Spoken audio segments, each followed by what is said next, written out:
de vous retrouver pour ce petit webinaire de présentation des nouveautés de ScholarVox CDI. L'idée, c'est de faire un petit tour d'horizon avec vous sur les dernières mises à jour qui ont eu lieu sur ScholarVox ces dernières semaines. J'avais posté sur YouTube une petite vidéo, c'était au mois d'avril, pour faire un petit état des lieux sur les dernières mises à jour. Donc, ce n'était pas sous forme d'un webinaire cette fois-ci. C'était juste une vidéo que vous avez pu retrouver, je pense, sur le site et sur YouTube. Là, c'est un petit rendez-vous qu'on va passer ensemble pour faire un petit état des lieux justement sur les mises à jour. Je ferai une autre vidéo courant novembre, après les vacances de la Toussaint, où j'axerai davantage ma présentation sur la partie professionnalisation et puis vers les BTS également. Parce que là, j'ai fait un point davantage sur le lycée et lycée généraux, on va dire, et lycée agricole, et également un peu les classes préparatoires scientifiques. Donc, l'idée, c'est de faire un petit tour d'horizon. Donc, le webinaire, lui, sera en ligne sur YouTube d'ici la fin de la semaine, donc il sera accessible. Toutes les personnes qui suivent le webinaire, vous allez recevoir évidemment un petit mail récapitulatif avec tous les liens que j'aurai présentés aujourd'hui, ainsi que le replay de la séance, car elle est enregistrée. Et puis pour les personnes qui suivent la vidéo sur YouTube, vous retrouverez en description de la vidéo tous les liens, évidemment, que j'aurai présentés aujourd'hui. Alors, au niveau du plan, je vais faire un petit état des lieux, sur des nouveaux éditeurs entrés au catalogue ces dernières semaines. Un focus éditeur aussi sur une collection. Puis après, je vais passer sur les thématiques. Alors, les thématiques, il va y avoir art, langue et littérature, professionnalisation, il y en a un petit peu, sciences et techniques, sciences humaines, pédagogie. Et pour les classes préparatoires, comme je vous l'ai dit tout à l'heure, un petit focus autour d'une sélection de titres de sciences pour les classes prépa. Voilà un petit peu le cheminement de la séance. Ce que je vais faire, évidemment, c'est je vais couper ma caméra, puis on va pouvoir passer à la présentation des nouveaux éditeurs entrés au catalogue dans un premier temps. Alors, hop. Alors, l'éditeur sur lequel je vais mettre l'accent, alors peut-être que vous l'avez vu passer dans la précédente newsletter, parce que c'est nouveau pour nous, c'est une revue. C'est la revue des fruits oubliés. C'est une revue qui existe depuis 1993. C'est une revue qui est gérée par une association qui est basée dans l'Hérault et qui est spécialisée dans le patrimoine fruitier. L'éditeur nous a confié une partie de ses contenus. Alors, pas tous les numéros, parce que tous les numéros ne sont pas forcément numérisés, mais les numérisés nous ont été confiés. Il y en a 24 au total, qui ont été publiés entre 2012 et 2025. On est sur un catalogue super intéressant qui va, je pense, intéresser les élèves qui sont en lycée agricole, mais pas que, forcément, pas que. Peut-être qu'il y aura aussi des élèves qui sont en filière scientifique et qui veulent s'intéresser à tout ce qui concerne l'agronomie également. Donc, il y a cette revue qui est disponible. Donc, 24 numéros pour le moment. Je crois qu'on va en recevoir un bientôt, un autre qui va être mis en ligne à l'automne. On retrouve par exemple, vous voyez, le roi des fruits, l'ananas, l'histoire de Bigaradier et de Pitaya, pardon, les sureaux aussi. Donc voilà un petit peu le type de choses qu'on va retrouver, les figuiers de Barbarie. Donc plein de choses super intéressantes sur les différents types d'arbres fruitiers, etc., comment ils se cultivent, comment ils sont préservés. C'est assez intéressant, hein. C'est vraiment une super revue.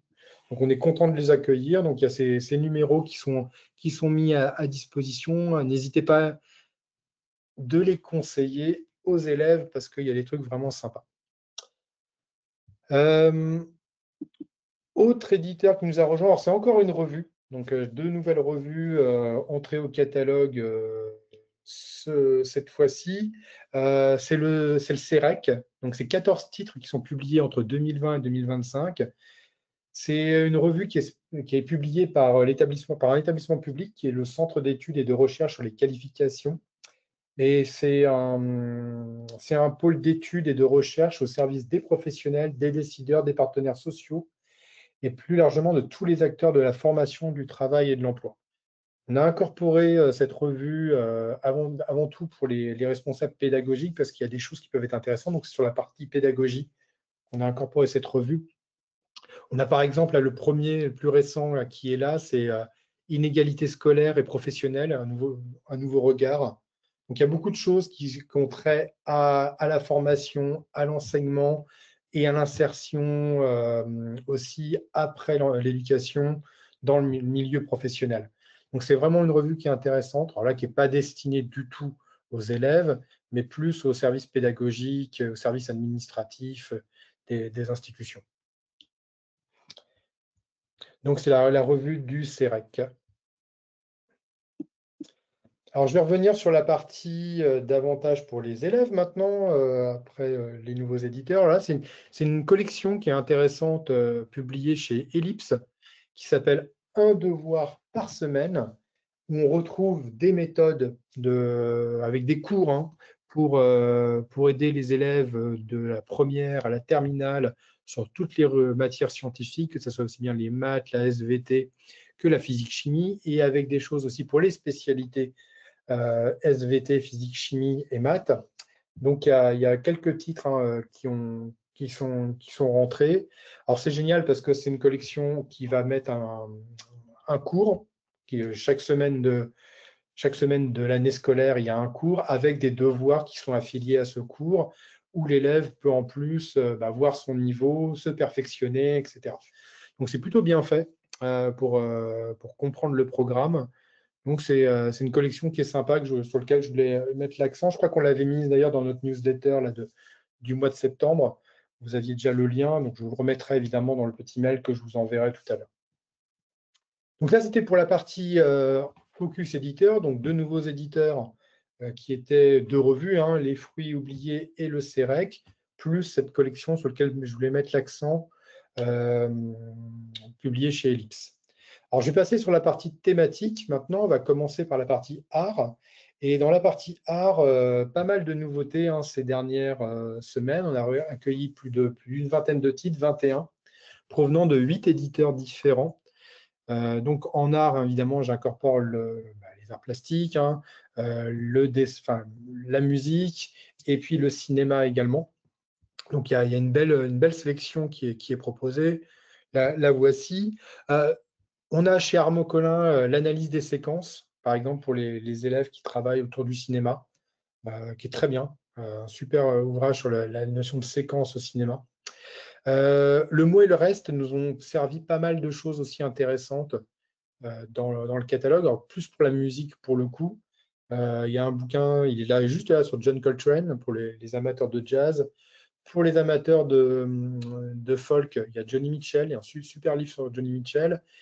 Et puis un livre sur Gojira, le groupe de métal, que tout le monde a découvert via les Jeux Olympiques, l'inauguration des Jeux Olympiques de Paris l'année dernière. Donc c'est l'histoire de ce groupe qui est très connu, qui a plus d'une vingtaine d'années.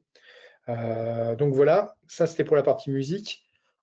Je reviens sur le cinéma. Leitmotiv nous a fait aussi une petite sélection d'ouvrages. Le western au XXIe siècle, un ouvrage sur Truffaut, le cinéma de Frankenstein et un ouvrage sur Bardot. Et puis un nouvel éditeur, je vais commencer à en incorporer de temps en temps. C'est vraiment pas mal ce qu'ils font, c'est les éditions de Novice.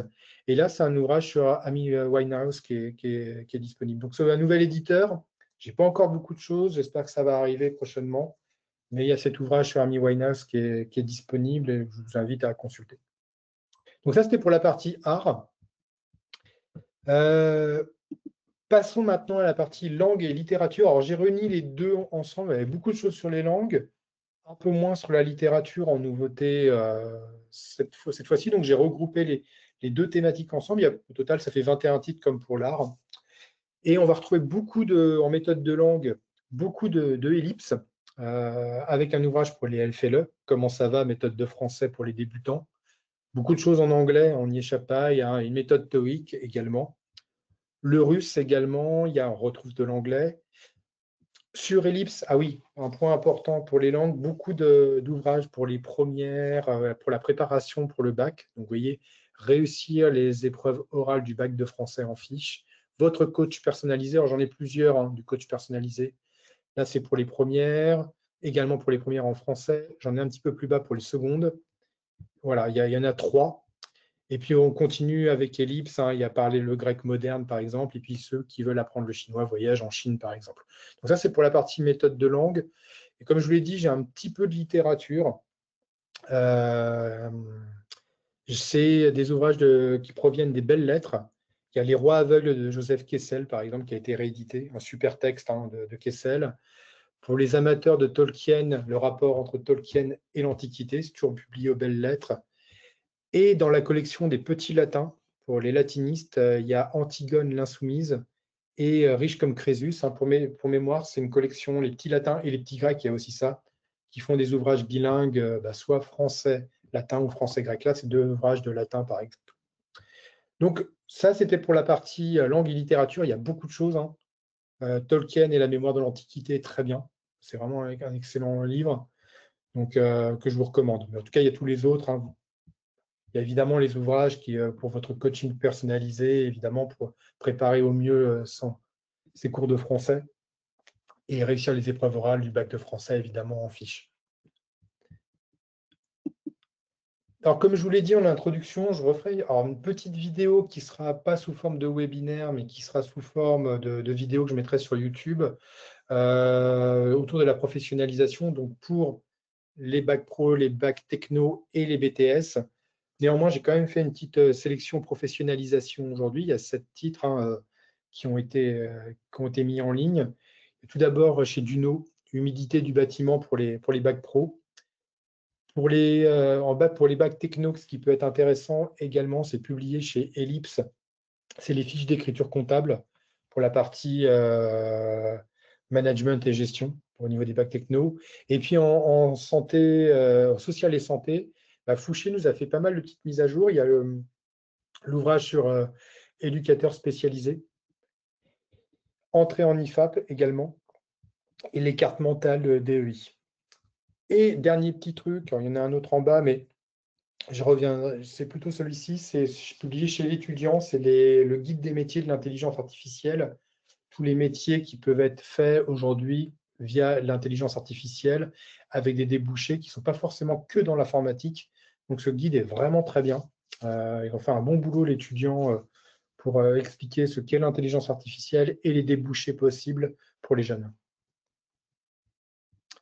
Donc ça, c'était pour la partie professionnalisation, donc peu de choses. Là, on attend d'autres bouquins, donc c'est pour ça que je ferai une vidéo, elle, qui sera hors webinaire complémentaire pour vous expliquer tout ça.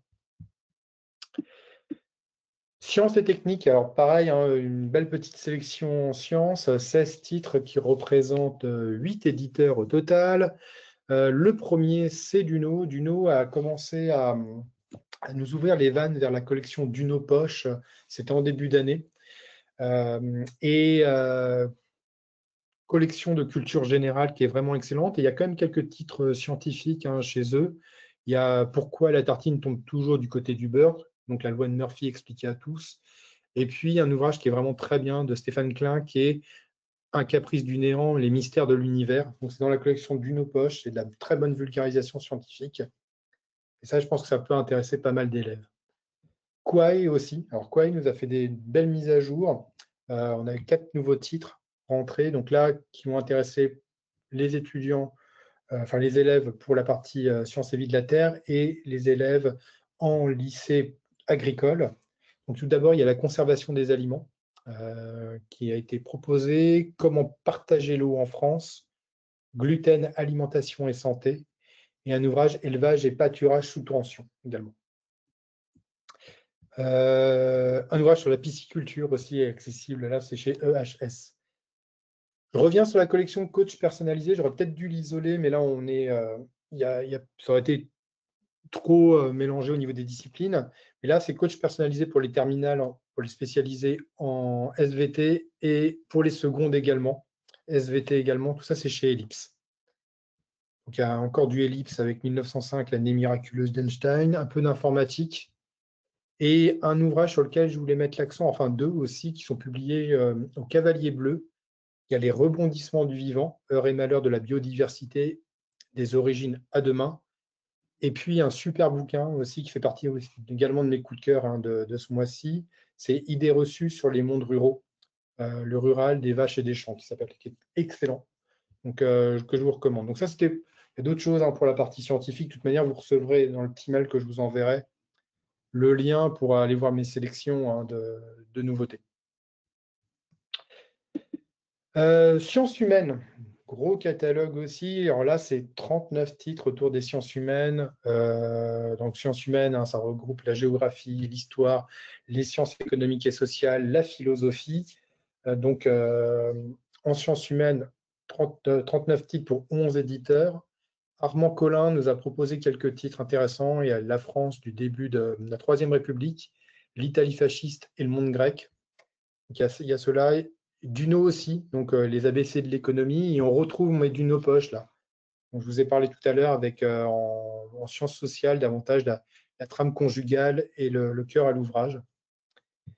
Et on revient sur le coach personnalisé de chez Ellipse. Donc là, c'est l'histoire-géographie pour les secondes, droit et grands enjeux du monde contemporain pour les terminales. J'ai un philosophie aussi pour les terminales dans le coach personnalisé. Et toujours en philo, toujours chez Ellipse, vous avez philosophie, la méthode de l'explication de texte, et philosophie, la dissertation, l'explication de texte, tout ça évidemment pour les terminales. Et j'ai aussi un sciences, il y en a pas mal, sciences économiques et sociales également qui est ici. Donc j'ai cliqué, hop, je vais redescendre. À sciences économiques et sociales, on retrouve de la philo. Vous avez compris, un coach personnalisé, il y a eu beaucoup de mises à jour ces dernières semaines. Et pour les sciences humaines, il y a une petite dernière chose, ils sont un petit peu plus bas. On a beaucoup de cavaliers bleus en rentrée aussi. 12 titres au total du cavalier bleu, ils sont là, donc pour les sciences humaines. Donc les figures de la géographie, géopolitique de l'IA, tous moyens, idées reçues sur les classes moyennes, idées reçues sur les migrations, excellent. Géopolitique des extrêmes droites, très bien aussi. Géopolitique du sable, alors ça c'est vraiment excellent. Donc là, il y a vraiment beaucoup de choses qui vont être intéressantes pour les élèves. Donc, grosse mise à jour du cavalier bleu. Et puis, un petit peu plus bas, il est plus vers la fin, c'est Nan Édition qui nous a fait une petite sélection. Alors, c'est davantage des titres de fond auxquels on n'avait pas eu accès. Alors, plus pour l'éducation civique, le préfet. Donc, qu'est-ce que le préfet, tout simplement. Et puis, comprendre le racisme et l'antisémitisme aussi. Excellent. Très, très bien fait. Donc là, on est plus public limite collégien, lycéen pour ces titres-là. Mais c'est excellent. Pédagogie, donc j'ai fait aussi une petite sélection de pédagogie avec une dizaine de titres qui représentent 6 éditeurs différents. Donc là, on revient un petit peu à ce que je disais tout à l'heure pour la revue sur du CEREC, plus pour les enseignants. Là, on est pour le personnel pédagogique. Il y a tout d'abord, chez l'éditeur suisse Alfil, donc Alfil, sont des presses universitaires suisses qui ont publié 2 ouvrages. Il y a Apprentissage autorégulé et un autre qui est Formé contre les inégalités, qui est celui-ci qui est vraiment très bien. Il y a Duno aussi, avec une dizaine de titres de chez Duno. Donc, on retrouve là un Duno poche autour du harcèlement scolaire, qui est très bien. Le système éducatif français. J'intègre l'IA générative dans mes enseignements pour le collège et le lycée.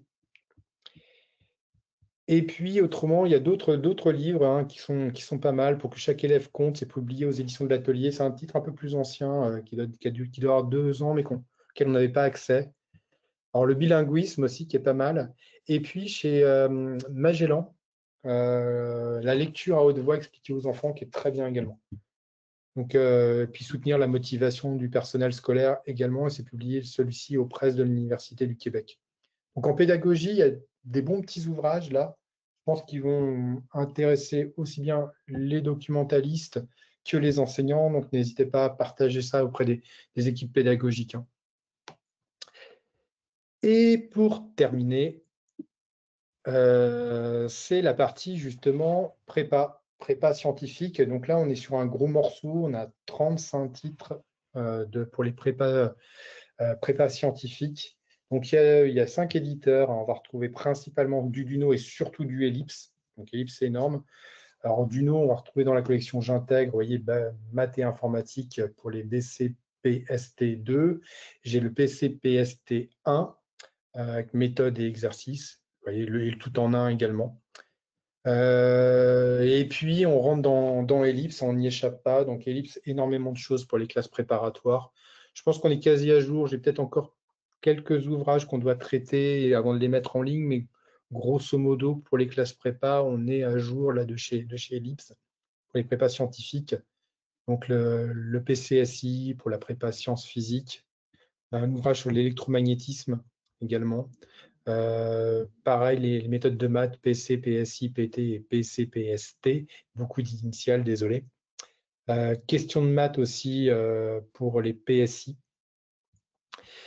Toutes les mathématiques, enfin il y a beaucoup de choses, hein, je ne vais pas tous les faire parce que j'en ai 26 au total.